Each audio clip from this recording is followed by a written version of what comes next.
Good evening, everybody. Thank you for joining me tonight. I really appreciate you taking your time. The human race is a very unique one, and we have many differences between us. And over the past recent modern history, we've had policymakers creating laws which I feel, in a way, segregate us. And so, to speak of specifically on one, affirmative action. So, the Supreme Court of the United States recently in 2023 actually ruled in favor of this position that the language of affirmative action when it initially became law in the 60s, 1960s, was imprecise, it was arbitrary, and overbroad. It wasn't specific, and that was in 2023. So it recently really has been overturned, and we have problems with affirmative action. It creates new inequalities, and it weakens the trust of the American people. Now, I've done a lot of research into legal scholars and historians. I've researched such as Alphonse Dorff, Lew, the Heritage Foundation, and the Yip Institution. And then that they kind of tell the history of affirmative action. And I want to just talk to you guys tonight about the problems that we have with affirmative action that I see, and just kind of clarify how we can have solutions for it, race neutral solutions that really can give a better outcome and be more effective to all Americans. The first problem would be the arbitrary language in the initial law in the 60s, and that actually the Heritage Foundation characterizes it as vague and very inconsistent. So it's not specifically looking at root causes. And Alphonse, he assumes wordage such as people of color.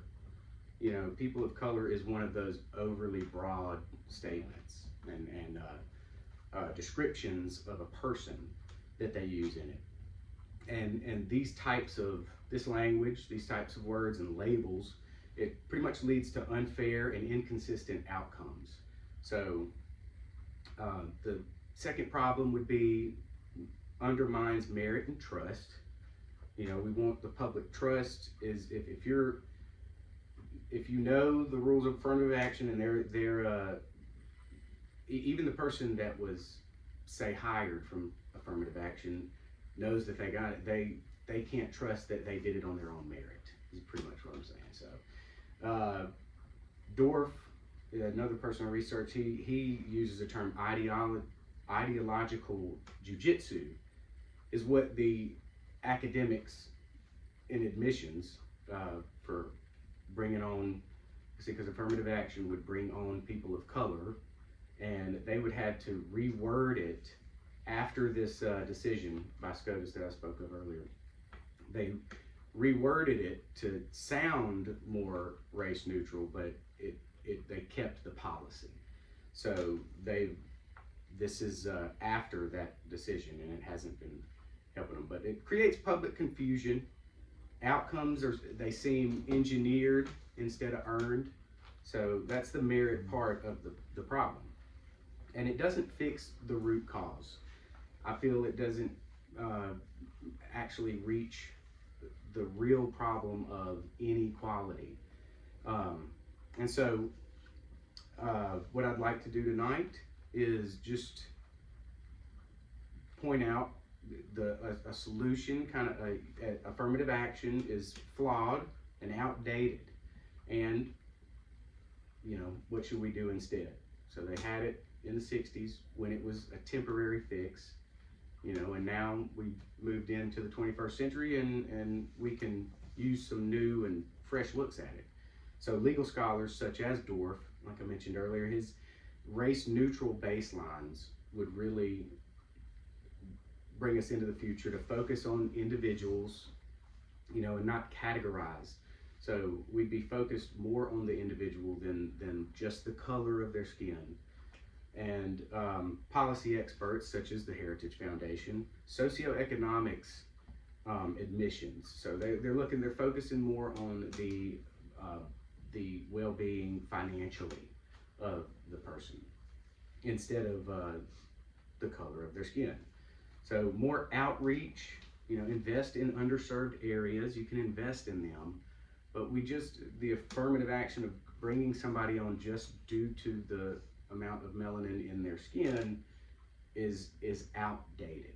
We needed it in the 60s. It was a problem. There were racial issues. We've moved past that, and it's just time for a fresh new look at this law. So in doing so, this would create transparency, and the public overwhelmingly supports race neutral type laws. So even communities that were that might have been being helped with the affirmative action agree with the public that it is overreaching those race issues, that it's being used in a bad way. You can't, it's becoming racial across many lines and not just helping one group out. It benefits all. So this is fairness for everybody. The trust increases with the public, and long-term opportunity can happen through race neutral type solutions and not focus so much on the color of someone's skin. So in closing, I just want to say the affirmative action is outdated, and that in 2026 we're going to need to become more race neutral as far as admissions into schools goes, and to the workforce. This, and it'll help with the actual